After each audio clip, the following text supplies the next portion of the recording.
डोंबिवलीतील कल्याण डोंबिवली महानगरपालिकेच्या शास्त्रीनगर रुग्णालयात महिला डॉक्टर, परिचारिका आणि वैद्यकीय कर्मचाऱ्यांवरती झालेल्या मारहाणीच्या प्रकरणामध्ये अटक करण्यात आलेले शिवसेना शिंदे गटाचे नगरसेवक रमेश म्हात्रे यांना छातीत दुखत असल्याची तक्रार झाल्याने ठाणे जिल्हा शासकीय रुग्णालयात दाखल करण्यात आलं होतं।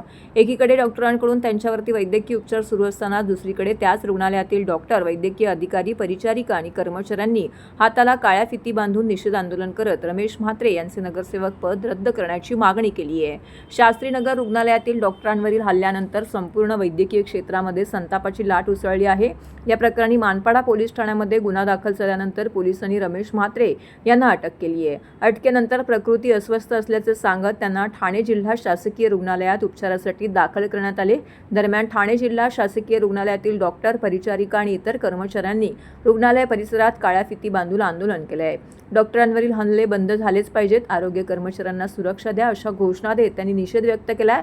तसेच डॉक्टरांवरती हात उगारणाऱ्या लोकप्रतिनिधीला नगरसेवक पदावर राहण्याचा नैतिक अधिकार नसल्याचे सांगत रमेश म्हात्रे यांचे नगरसेवक पद रद्द करण्याची मागणी करण्यात आली आहे। यावेळी अतिरिक्त जिल्हा शल्यचिकित्सक तथा वरिष्ठ अस्थिरोगतज्ञ डॉक्टर धीरज एस महागडे यांनी स्पष्ट भूमिका मांडली आहे। या आंदोलनामध्ये वरिष्ठ डॉक्टर, वैद्यकीय अधिकारी, परिचारिका तसेच विविध विभागातील कर्मचाऱ्यांनी मोठ्या संख्येने सहभाग घेतला। डॉक्टरांवरील वाढत्या हल्ल्यांबाबत कठोर कायदेशीर निर्वाही, रुग्णालयांमध्ये सुरक्षा व्यवस्था मजबूत करणे, दोषींवर तातडीने कठोर कारवाई करण्याची मागणी आंदोलनकर्त्यांनी केली आहे। डोंबिवलीमध्ये जे डॉक्टरांवर आणि सिस्टर आणि स्टाफ सगळ्यांवर जो हल्ला झाला त्याच्याबद्दल आम्ही सर्व सिव्हिल हॉस्पिटल निषेध करतोय। तरी पण रुग्ण म्हणून माणुसकी दाखवून रुग्ण म्हणून तो आपल्याकडे ऍडमिट झालेला आहे। त्याच्यासाठी आम्ही त्याची रुग्ण म्हणून त्याला ट्रीटमेंट देतोय। As soon as he gets लवकर बरा होईल आणि आम्ही त्याला लगेच डिस्चार्ज करू। त्याचं कसं आहे, त्याला एकच किडनी आहे पहिली गोष्ट। दुसरी गोष्ट खूप BP वाढलेला होता, जवळजवळ 160-100 झालेला आहे। त्याच्यानंतर त्याला दम लागत होता आणि अशा कंडिशनमध्ये कधी कधी ब्रेन स्ट्रोक पण होऊ शकतो। त्याच्यासाठी आपण त्याला ऑब्झर्वेशन करतोय आणि आज सकाळी 2-4 वॉमिटिंग पण झालेल्या आहेत। तरी जसं काही त्याची कंडिशन इम्प्रूव्ह होईल आम्ही तुरंत त्यांना डिस्चार्ज करूया। या बाबतीत आम्ही बुलेटिन पण देऊया। असं नाही आहे विनाकारण आम्ही कोणाला ऍडमिट करून घेत नाही, पहिली गोष्ट। दुसरी गोष्ट कशी आहे की एक रुग्ण आहे आपल्याकडे ट्रीटमेंटला येतोय आणि त्याला खरं आजार आहे, तो आजार कन्सिडर करून पुढचं जीवनामध्ये त्याच्या बाधा होऊ नये आणि आम्ही ट्रीटमेंट करून त्याला पटकन डिस्चार्ज करूया। त्यांना मारहाण केली त्याच्याबद्दल आम्ही सगळे निषेध करत आहोत, पण एक रुग्णसेवा माणुसकी म्हणून एक रुग्ण जेव्हा आमच्याकडे येतो त्याला आम्ही काही रुग्ण म्हणूनच ट्रीटमेंट देतो। फक्त फिजिशियन त्याला सुरुवातीपासून हायपरटेन्शनवर तो ट्रीटमेंट घेत होता आणि त्याला एकच किडनी आहे, त्यासाठी तो पण ट्रीटमेंट घेत होता आणि त्यांना प्रोस्टेटचा पण त्रास आहे। आणि काल त्यांना ज्यावेळेस हॉस्पिटलमध्ये आणलं त्यावेळेस त्यांना ब्लड प्रेशर वाढलेलं होतं आणि दम लागत होता। कदाचित त्यांना टेन्शन आल्यामुळे पण होऊ शकतं ते, पण त्या आधीपासून त्यांना BP त्रास होता।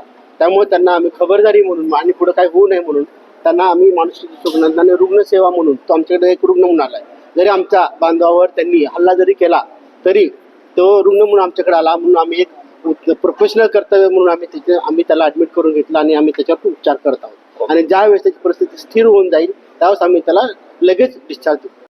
पहले तो डोंबिवली में हमारे डॉक्टर, नर्सेस, लेडीज डॉक्टर पे उन्होंने जो हमला किया उनका हम तीव्र शब्द में निषेध कर रहे हैं। अभी वो एज ए पेशेंट हमारे पास आए हैं, उनकी उम्र 73 और उनको एक ही किडनी है और कल उनको BP बढ़ने की और उल्टी और ब्रीथलेसनेस ये तकलीफ हो रही थी। हमारा कर्तव्य एज ए डॉक्टर और प्रोफेशन कि हर पेशेंट को एज ए मरीज देख के उनको ट्रीटमेंट करना ज़रूरी है, इसलिए उनको एडमिट करके ट्रीटमेंट चल रही है।